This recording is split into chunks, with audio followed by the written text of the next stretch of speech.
Hello and welcome to Roll for Topic, a roundtable discussion about topics related to running role-playing games. I'm Chris Salzman. And I'm Andy Rao.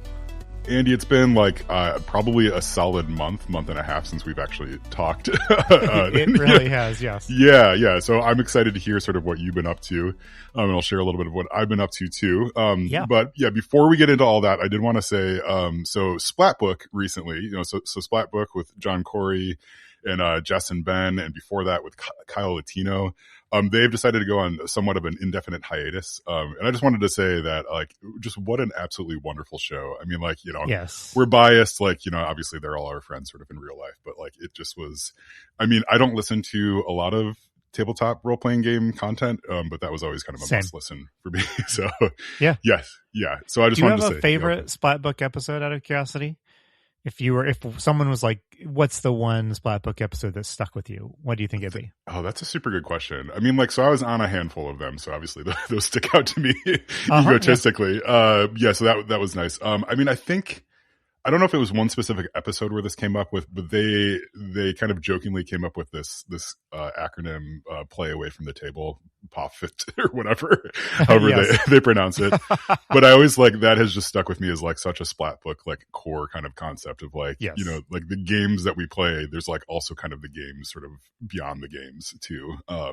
So I always love the insights that they would come up with, on that show. And then, too, like there was some stuff that like Ben would talk about the difference between like board games and tabletop games and like some of the nuance there, which I always thought was really fascinating. And like, I just always loved whenever Jess would kind of go off on like a Lord of the Rings tangent. I mean, it was phenomenal. She's just like so smart and like so with it and just like, I think understands those stories so deeply. Yes. And then obviously, John sort of at the helm, keeping the show together. It was a really great run. So I like it. Good run, yeah. So, I mean, I don't know what their plans are. I mean, I know it's at least on pause, if not done shining, like riding off into the sunset. But yeah, wanted to thank them for their contribution to this space, Yeah, for sure. Yeah. Thanks guys. It was awesome. Cool. Well, we won't belabor that. But do reach out to them and say thanks. If you were a listener of that show, I'm sure they would love to hear all about that. But yes. Okay. So Andy, we have not talked in a little bit. I wanted to check in with you about the Build a Dungeon, Play a Dungeon. So, right. So we do this every year. So if if you are brand new to the show and you look back at the last couple episodes, you're like, oh wow, these guys go on for like an hour and a half. That is not typical. We just sort of do that once a year. But from my perspective, it was a really fun one this year. So I don't know, like, what did you think about the actual play portion? So I participated in the build the dungeon part of that, but not in the playing of it. That was all you and your gang of really good players. I thought it was. I edited the play a dungeon part, and it was a blast to listen to in detail. So couple questions for you, because you're the unfortunate person that has to actually take our terrible ideas and turn them into a gameable thing. How did you feel from a GM perspective? Like, did our prep, what percentage of the way towards like ready to run did our prep get you? Yeah, so we've done like 6 of these or something like that. So this one I think got like maybe 80% of the way there, if not 90. Okay. Like it was pretty close. I was going to guess like 30%. Yeah. I mean, there was a lot of ideas. Like, I mean, if you listen to them back to back, they were just sort of like straight, exactly sort of what was said on the episode. Just sort of, that's what ended up at the table. I would say like, and I think you pointed this out kind of offline to me, like this sort of suits my GM style pretty well. Right. So like, here's kind of a jumble of like ideas and sort of the rough structure of an adventure, like go for it. So I mean, I think that was good. I mean, there was some prep work I needed to sit down and just do. So like the way that I do these is, so I listen to the build the dungeon. I take notes sort of as that's going, and then I type it all up in a document, and then that's where things sort of start to come together. So there's a few like little things that I just had to figure out, I think, before running it, but those all came together pretty well. And then again, talking about Splatbook, this is something that I think I got from John in particular, is being like really comfortable with like sort of not knowing what the players are going to do with the situation. Right. So like I had some ideas of how they might resolve it, but really was just sort of like, well, here's the problem and here's a bunch of stuff. Like, how are you going to put them together to, come up with a solution? And I was really pleased with just like how they resolved that. Yeah, I'm always struck, and I was struck again in this year's Play a Dungeon, that when you have high confidence in your players, it makes GM prep so much better, or so much easier when when you're just comfortable knowing that your players will help you through rough spots with their own creativity and with their own enthusiasm. It really makes a big difference, I think. And it certainly sounded to me like all of the players were basically on fire during that game. Yeah. And there were no giant pauses where you just stared at the players and waiting for someone to do something. Like, the players were usually eager to throw something out there to keep things rolling. So I don't know if that is just, you're playing with some really experienced players, including a lot or maybe all of them that had GMing experience. Yes. Yeah. I don't know if you have had talks with them before, which is like, hey, I need you to be ready to just jump in with something, to do. But whatever it was, it came across well. And I mean, that's kind of a great place to be in, like, as far as GM prep goes. Yeah. Yeah. That is a really good point. I mean, I think these would be very different if we were publishing them for just like, hey, play this at your table, right? Like, I think there's more maybe guardrails you don't want to put in or something like that. But, I tend to, like, when I'm GMing, I really want to trust the players, because it's like, I don't have all the answers, and it's more fun if they have some answers too, especially even for like large parts of it too. Like, I think the one thing that we did, and I think this might have come out of, I think this came out of even the build the dungeon, was like not to have too much of a description of what the kaiju was, right? So like the whole pitch for this was like amusement park staff versus kaiju, right? So like the kaiju would come in and wreck stuff, and I think the only description I gave them was maybe like, it's 50 feet tall or something like that, right? And then it was like, you each describe sort of a portion of it.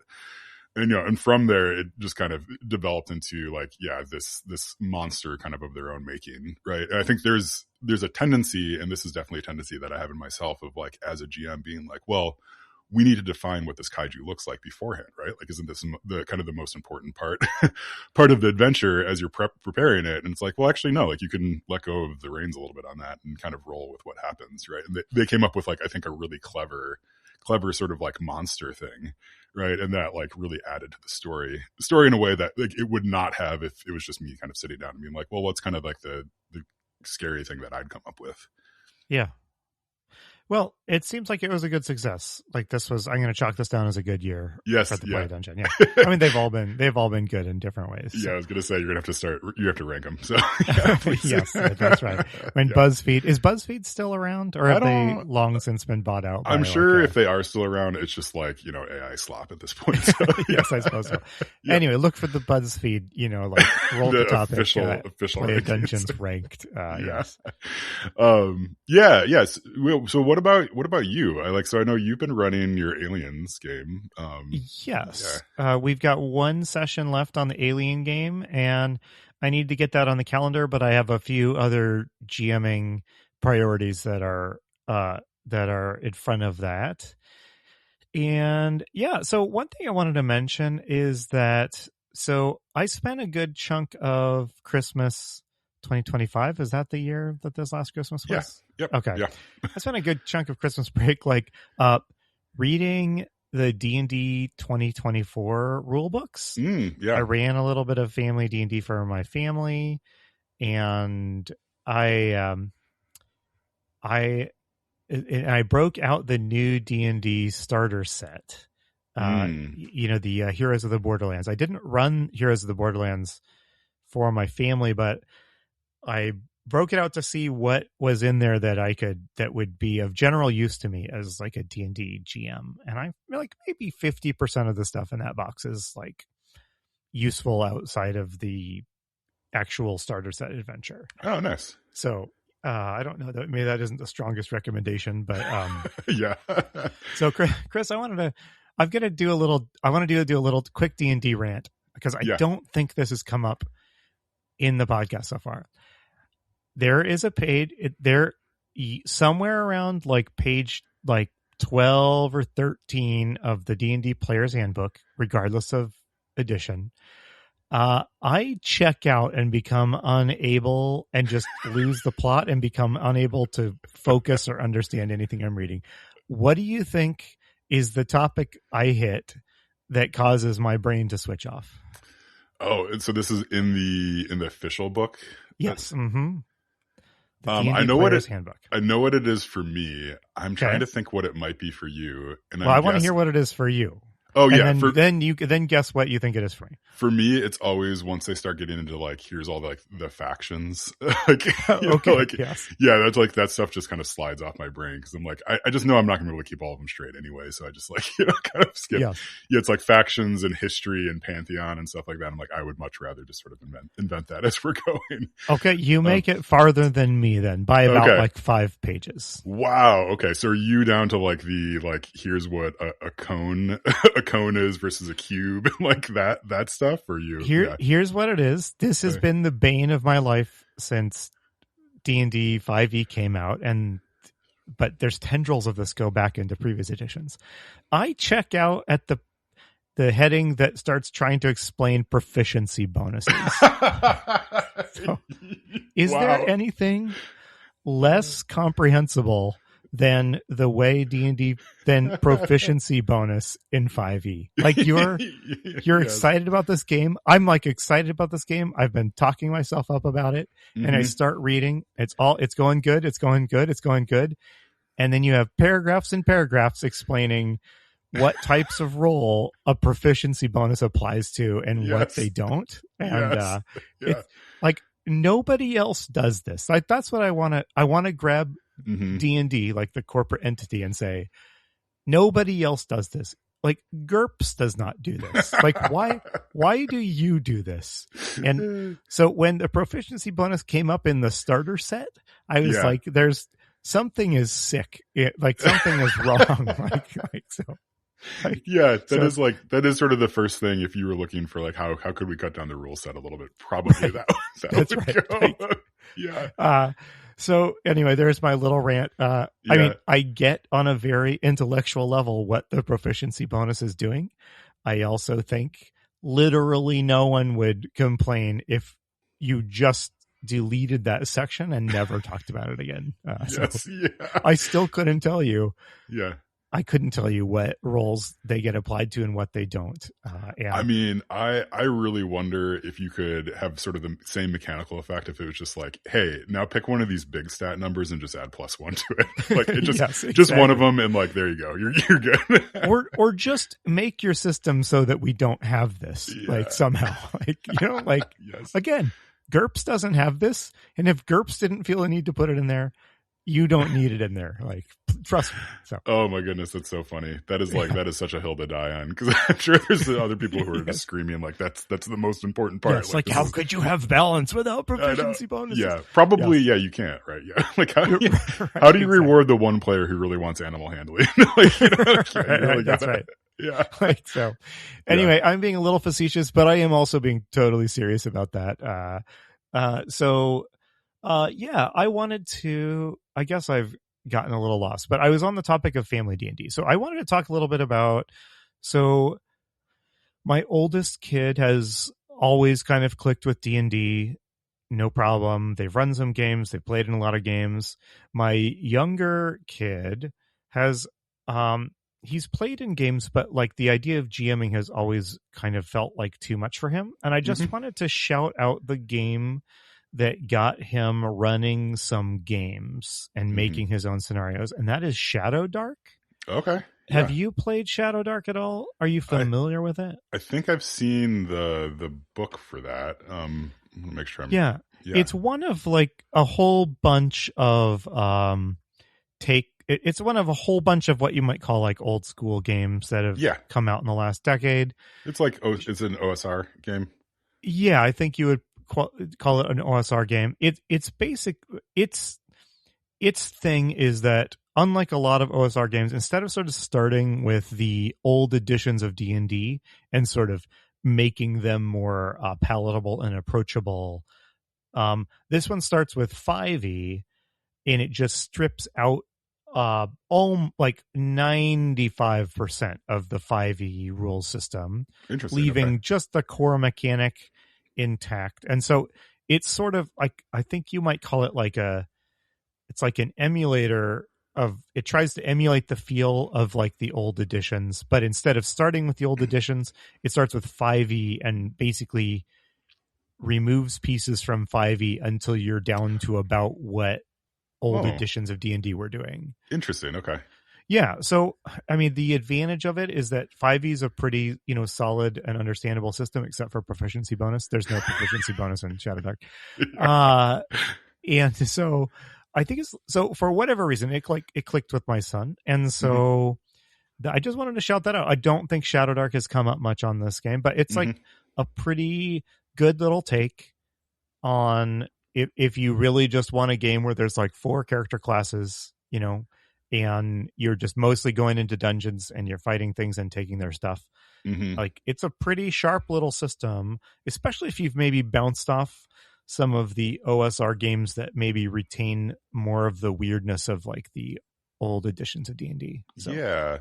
Looking at it, like, is it it looks like it's very much just like dungeon delving, right? Yes. Is there like a social skills aspect of it at all? Or is it really just like, So it strips out like skills and feats and stuff like that. So if you're making a roll, you're pretty much just making like an attribute roll. So there's nothing to stop you from making a roll to persuade the king to let you get access to the vault or something like that. But at the same time, there's no special like detailed system for running that encounter, that exchange, if that makes sense. So that's a way in which it's similar to like the old editions of D&D. Like it's kind of geared around fighting. There's the mechanical pieces are there if you want to do something else, and there's nothing stopping you from doing it. The game's maybe not encouraging you to do that, but you apply the same principles you would to more dungeony actions, and you can have yourself a good social scene, if that makes sense. Yeah, that sounds really fun. Yeah. So your kids take into it pretty well. Are they like, they have their own notebook? Are they like writing out ideas all the time? They have their own notebook. They are really glommed onto something that I generally don't find interesting or useful at all in books, and that is random tables. So he's really glommed onto the random tables and like random fantasy names and that sort of thing. That to him, that's a real like creativity fuel to like start with those random tables and see what you get. I always skip the random tables. I almost never use them. I mean, I salute them in a sort of abstract sort of way. Like, I see you there. Good job. That's classic. But so yeah, anyway, I don't want to overdo it. Just like, it looks pretty interesting. And he's run a couple of short scenarios for our family, like little mini adventures that went well. And it's great. It's just fun. There's that sounds really great. Is he running it for friends at all? I don't know if his friend group is into that. His friend group is running, he's in a like semi-regular friend group that runs regular 5e, although I don't think anyone in that game like understands the rules. That's fine. Which is fine. But he hasn't tried running anything. He's been pretty reticent about like running a game for the last year or two. I think he's just now getting up the confidence that he might pitch to his friends, hey, can I run this game? Nice. That's great. Yeah. So my other thing is also, I don't want this to be the Andy family update, but my son has a class in school this year that is called Game Theory. And it involves playing through the published campaign, Baldur's Gate Descent into Avernus. Like that's not the only thing they're doing, but like part of the class is playing through that campaign. Part of that class is going to hell. Yeah, exactly. I mean, it's like, it is very funny because it literally is a campaign about going to hell. Yes. Exactly. Which is very funny because my childhood relationship with D&D and Authority Speakers is really different. But So I just wanted to share that because it makes me smile. Like he's been coming home. And so part of the class is like making a character playing through the campaign. And then the other class is like the kids are being challenged to like, they all have to write their own little like one shots and scenarios that sort of plug into the campaign. Wow. Okay. So I don't know where it's all going. I'm not entirely sold on this being like a great, expenditure of like school resources and staff and stuff. Yeah. But like, how can I not grin at that? Right. Yeah. That's fantastic. That's a really good idea. Yeah. Are they also talking about like game theory concepts too, or is it mostly an excuse to play D&D? I don't think that they're at an age where they can get very deep into that. Although I'd be delighted to be wrong about that. Yeah. If the teacher can get all these kids to just put together a coherent adventure that plugs into an ongoing campaign, I would consider that a pretty remarkable feat of like teacher / GMing, to be honest. Yeah, it's interesting and stuff like that. Like, I mean, it's been a little bit since I've done it, but like, I on the side make some video games and stuff. So like between video games and running tabletop games, I've had to sort of like learn a little bit about game theory and in the reverse of how you might do it in like an actual class. And like, I like a lot of things, I find that once you learn a little bit about some of this stuff, your ability to tolerate the bad stuff like goes down quite a bit, right? Like, sure. but then your appreciation of like the good stuff, it's like, oh wow, this is like, really compelling in a different way, right? Yes. Same thing like with music. It's like you learn a little bit about music theory, and like it's like, oh, like now I can appreciate stuff on a deeper level. Yeah. Absolutely. So I mean, that's great to get at his age too. Like even if just a little bit of that sticks with him, that'll be like, super useful throughout his life. Yeah, it's funny. I mean, I'm pretty much a lifelong GM, and I have this podcast about running role playing games. Yeah, and it's funny not knowing how to advise him because he spends a lot of time like drawing out maps of towns and things like that in his notebook. He has this cool little D&D notebook, and I mean, I have talked to him about the adventure he's supposed to make, and I'm trying to, if you have kids, that like often if you press too much, you like they shut make down. the kid will like, it will backfire on you. So I've been trying to be present as like a resource to like, hey, if you need help, putting this together, let me know, without expressing too much interest, because that will kill it, right? And it's just I have a lot of books in my house, and I have a lot of podcasts on my phone, and I have a lot of ideas on my head about like how you should make adventures and what makes for a fun design that works. I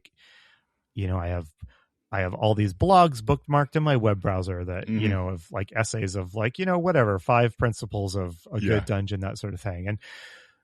And I just have to check myself. I don't want to fire hose him with like, here's all this like accepted wisdom about how to do a good game. Because I want him to just make something that seems cool to him, At the same time, I do have a lot of stuff in this house. My wife will confirm on, weighing down bookshelves. There's a lot of, I probably have multiple books in this house that have some sort of title like how to GM or how to, write good adventures and stuff. So I've been mostly being hands off with just like hey, come to me if you get stuck.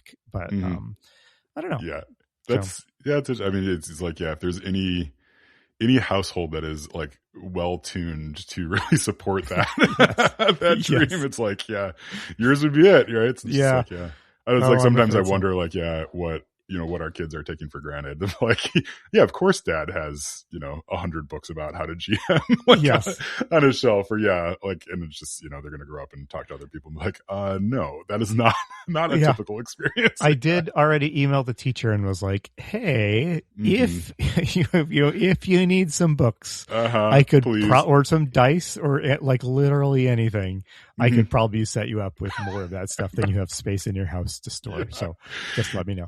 I tell my kids' teachers every once in a while, I'm like, hey, like, because I'm also a hobbyist woodworker. I'm like, if you need anything like cut, you need extra wood, like I have stuff. And they're like, oh, like that's really nice. I'm like, no, I really exactly. I have too much extra wood in my garage. Please let me know. Yes. Is there a way I could bring this to your house this weekend? Yeah. Anyway, yeah. So I wanted to ask you if, and you can share or not. Like, so I know that you got a gaming weekend coming up. Is it this weekend?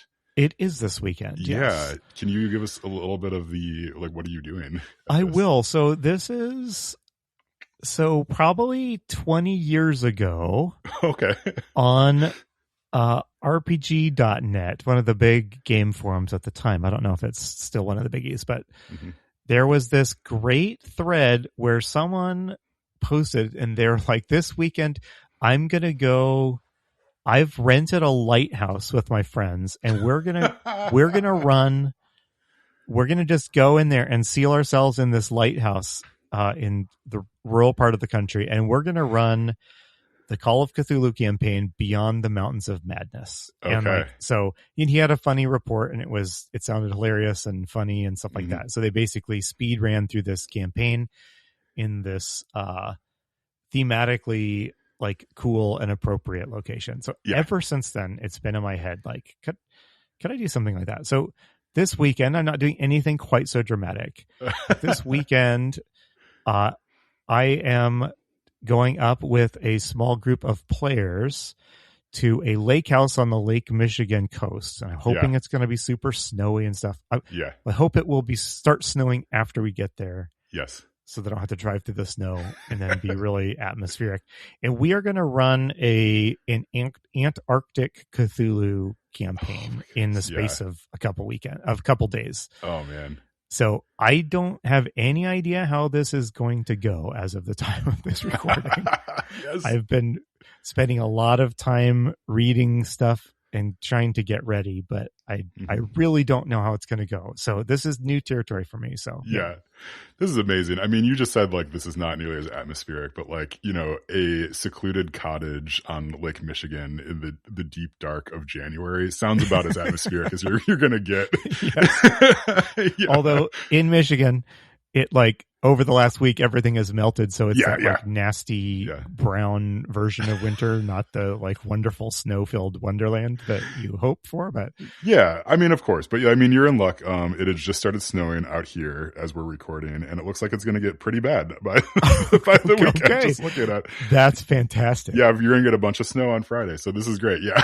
Oh, okay, great. That's the day I'm driving up. I can't wait. Yeah, no, I think that is going to be phenomenal. And I think you will be able to think about this fondly for the next 20 years of your life. That sounds like a super good time. Yeah. And if not, I'll look back at it as it'll be like a fiasco that I can also look back for the next 20 years. Yes. Life, right? That's great. So you're running it. I am running it. Yes. Okay. And then, you've got four players, and we're using the Arkham Horror RPG, which is a relatively new Cthulhu campaign put out by Edge Studios. Okay. Which is owned or used to be owned by Fantasy Flight, which I think just kind of went away a couple years ago. It got bought out by like some sort of international investment company or something. Private equity. Yeah. Anyway.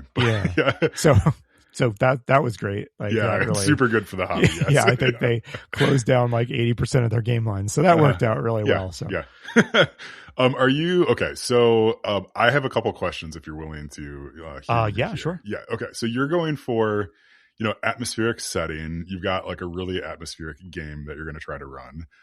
So I'm curious if you're going to do anything with the physical environment while you're up there, right? So like, obviously, like, you're driving out to a cottage kind of in somewhat in the middle of nowhere, right? But are you going to like ban phones, for, like have everybody keep their phones in a different room, use candles instead of overhead lights, like that sort of stuff? So I decided a couple weeks ago I was not going to try to do anything too fancy with like costume or like the location or anything like that, just because it's enough in my brain. It's enough stress just like prepping the adventure. Yeah. So I am hoping, I just need to get out there and see how it's going to work. So there is a wood burning stove there. Yes. Nice. That I have been up to this lake house a couple times in my life. So it's a wood burning stove, and those are pretty atmospheric like source of light and heat. So my hope is that we can run this with like the wood burning stove going, and every now and then I'm going to make a player, they have to, slog out to the shed outside to bring in more firewood and stuff like that. Yeah. My hope is that if it's snowing and they have to trudge through the snow to bring the wood, and we're playing maybe mostly by the light of the stove with maybe the lights turned on as backup so I can actually read, because I'm an old person at this point too. So I am hoping that the weather and the general atmosphere will just kind of click and work naturally. But I don't have anything like fancy planned, like, hey, for this next session we're all going to go outside without coats and like try to survive. And if you make it, then your PC survives. That sort of thing. That's great. I've got an idea that I'll share with you off air. Please, okay. I am up to ideas that don't require a lot of like prep. That's okay, cool. And then are you doing like right? So like it's a weekend, so it's quite a long time. Like, and I've done this before too, where you go off and play a game for a weekend. Are you gonna like have them get characters and stuff ready beforehand? Yes. So I've already started that process. So they have characters already. If you're listening and you haven't made your character yet, make your character. And I have a couple of you specifically in mind. You should get on that. They're all listening to this on their way up to the lake house. So pull over at the nearest gas station, and you better start writing. Can you stop and pick up some more Diet Coke? 2 liters. So I have been doing some advanced prep through Discord. I have not been doing a ton, but my plan is, what I have been trying to do is post like prologue stuff through Discord in like the form of text messages with some photos. What I really need to do is I need to get all of the prologue stuff out of the way before the weekend starts, so that we don't waste any time on like, you meet at the tavern. Here's your employer. What are the 300 questions you have for your like the mission, the quest giver, that sort of stuff. Because I'm running a published campaign, but I basically have to chop it like in half. I am starting us like halfway through. So that does mean I need to like accelerate through. Like, I mean, this is a published campaign.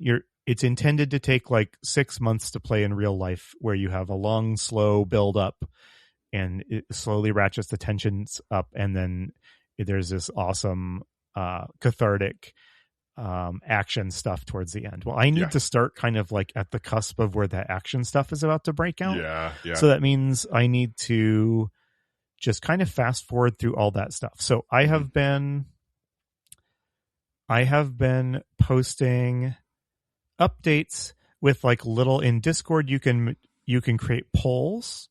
So I've been posting updates and then asking the players to respond on the poll. Like I say, like, how did your PC respond to this situation?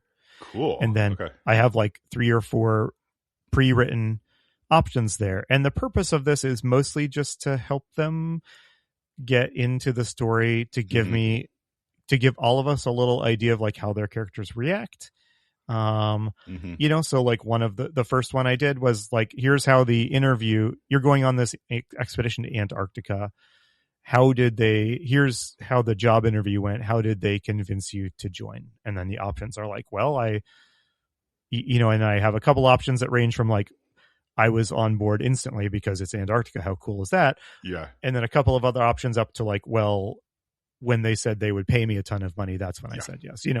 So little things, they aren't really going to affect the campaign very much. They're not things where I'm going to like track like damage or anything like that through this. But my hope is that by the time the weekend rolls around, we'll have done maybe 5 or so of those little like choose your own adventure things in Discord. And I've been going on about this way longer than it merits. So I love it.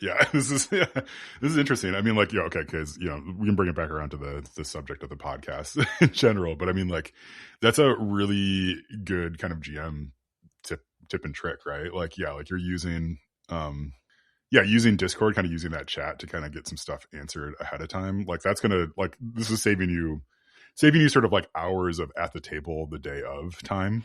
Yes, that's like hope at least. Yeah, because I think you'll be able to hit the ground running. Everybody sort of understands a little bit more about their characters and who they are and how they're interacting.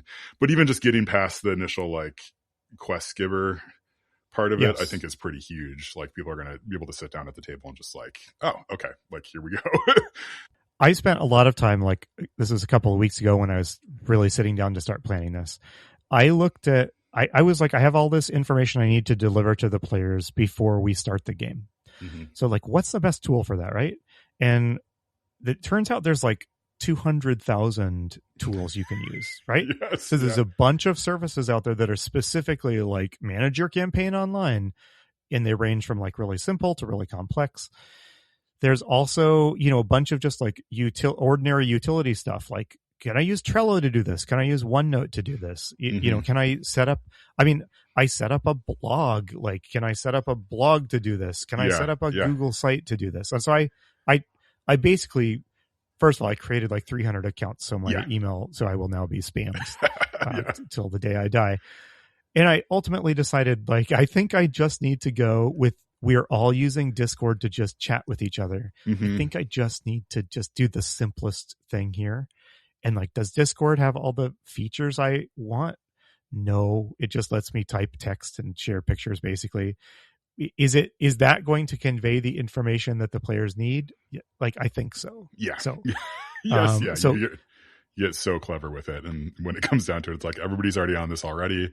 Just go ahead and use that. Yeah. Yeah. And I mean, my personality is such, I've always been the one to sign up for the beta of the new, whatever the new app or the new tool is, you know, and I get excited about using these things, but then I get in over my head. Like, I'm going to manage this whole campaign in tool X, Y, or Z. And then like, well, maybe I should have focused on just making sure I didn't flake out and I kept focused on the campaign, right? Like, so this is me kind of putting out an encouragement of like, sometimes maybe low tech is the way to go, right? I'm more and more convinced it is. It's like, the more apps you get involved, the worse the experience often.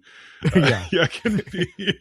Because I mean, then it's just like, then you just have all sorts of questions about like, oh wait, like where was that thing, you know, that we were talking about? Because like you're probably also having conversations with people on Discord or text messages too. So it's like, and then you're introducing yet a third thing, and everybody's busy enough. It's like, you know, they're like, they're all trying to manage like their family's expectations for like, hey, I'm going to be gone for a couple days on the weekend. Like, they're not going to also sign up for a service.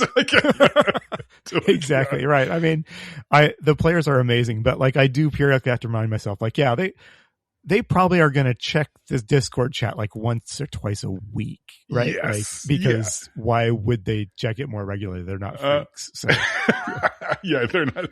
They don't have to prep, right? Yeah, because they're all GMs too. I think, you know, they've run games. So yes, absolutely. So hey, Chris, we got to wrap up in a sec. We often start the episode out asking what we've read or watched, and I've just been reading something that has been kind of making me smile. So I just want to ask you, Chris, in your house, how many annotated books are there? Like, how many annotated editions would you say there are? Oh, like from the publisher annotated? Yeah. Oh, like you bought the annotated edition of something. Oh, goodness. I mean, I was an English major, so I probably have more than the average person. I don't know, like maybe 10, probably 10, 20, something like that. That's probably more less than than that. Yeah, and there's like mostly like poetry, Shakespeare, like that sort of stuff. Yeah. What about you? Yeah, so I've been reading an annotated edition of a great tome that has been one of my treasured possessions for like the last 20 years. Yeah. At some point, I picked up the now long out of date annotated Dragonlance Chronicles. What? Which is the Dragonlance novels from the 80s. But they're annotated like it's like a Nabokov like Penguin Classics. Is it like like Pool of Radiance? Is that? This is it's exactly that era. Yes. Okay. Like that. So like little D&D paperbacks. They launched the Dragonlance setting, and I think we would at the time. I don't think we called things like. I don't think we had the young adult like label back in the 80s. I think today it like lands very solidly in like young adult fantasy. Anyway, so I've been reading it, and I just have to laugh because like there's two kinds of annotations that appear in the margins of the annotated Dragonlance books. One is like dorky D&D facts, like you know, like oh my goodness, a mind flayer is like a slimy creature that eats brains, you know, like, is it like Seymour in the Monster Manual page? And then the other 50% are these unbelievably pretentious like author notes that like they're like, just as in like Joseph Campbell's hero's journey, like, you know, Darkon the dwarf is embarking on like, and it's and it the whiplash between the like, this is you are reading a great work of literature, and this is the hit points that a half orc usually has is killing me. So oh my goodness, that sounds wonderful. I finally read like on the opposite end of the spectrum. Well, not the opposite end. I would say maybe in the actual literature column. I read. What are you saying about Dragonlance? I'm not saying hot take. Hot take. I mean, I love those books. I should reread some of those, but I read Wizard of Earthsea for the first time. Hey, wonderful. Yeah, so I tried to read it back in the pandemic, and it just like, you know, in the height of the pandemic, it just did not go well for mostly like me being depressed reasons. But for sure. So I finally made another run at it and just absolutely loved it. Like it's so good. I wish I'd read it, 20 years ago, if not longer. You know, I also discovered Wizard of Earthsea late in life, like just in the last 5 years probably. Mm-hmm. And it's like, why did I not read this when I was 12? Yeah, I think you didn't read it because like, so there's an afterword, and I think I might have mentioned this to you, but there's an afterword in it where she talks about like her approach to writing that book was very much a like, hey, I don't want to write a fantasy novel that relies on kind of the language of war and like war. Like war is sort of the primary driving motivator. Like there's a lot to explore here like in magic beyond just like, oh, and then there's a big battle, right? So like I think that's probably why you didn't read it, is because as a 12-year-old, like why would I read that versus Lord of the Rings that has big battles and like for sure, stuff like that. So I mean, it's and you heard of these sweet new books called the Dragonlance. The Dragonlance, they get to fight everything. Like I mean, there's no concept of spell slots in Wizard of Earthsea. Although like there is like that, there's part of the GM brain, kept kicking in me like, how would I like turn this into a tabletop game? I'm like, no, you would. I mean, you might, but like, anyway. But if you don't have spell slots, is it really fantasy? I know. Anyway, it was excellent. I really enjoyed it. That's a strong recommendation for me. If anyone who's listening to this podcast, if you're listening to this podcast and you have not read that book, I guarantee you would enjoy it. I think it's worth reading. So I'll totally second that. So. Yeah. But hey, we got to wrap this up, Chris. Do we have any housekeeping we need to take care of here? Nope. I think the only thing we need to say is go listen to Zombie Strains. So this is the podcast that Andy does with John Corey. It's really great. You guys just put out an episode about a movie that I think just came out like last week or something like that, right? Like yes, We Bury the Dead with Daisy Ridley. Yes, nice. Yeah. There's a little scrambling behind the Zombie Strains curtain, but it happened. So that's great. So you can definitely go listen to that. Although, I mean, is it a very spoiler-filled conversation? Like you need to go see the movie first. So we were pretty intentional. The first half of the episode is a non-spoiler discussion where we don't spoil anything you wouldn't learn from watching the trailer, and then we clearly state when we are moving into spoiler, and then the second half is a spoiler conversation. Okay, great. Yeah, cool. Then I will take a listen to that one. And then my other question, and I don't know if you get into this, is like, I think I might need you guys to do a little session of like, how scary is this for Chris? Like, like is that one I should go check out, or is it like more of a scary horror movie? Oh, I don't know. Like the Chris factor really, changes my recommendation. This is not a movie that's really about scaring you. Okay, cool. It is not a terribly intense or scary film. Yes. Okay. It has a few like moments, but So I'll throw that on the list. My wife and I occasionally like to watch zombie movies. So yeah. All right. Well, I think that does it for us. I've been Chris Salzman. I've been Andy Rao. Remember, if your players are having fun, you're a great GM.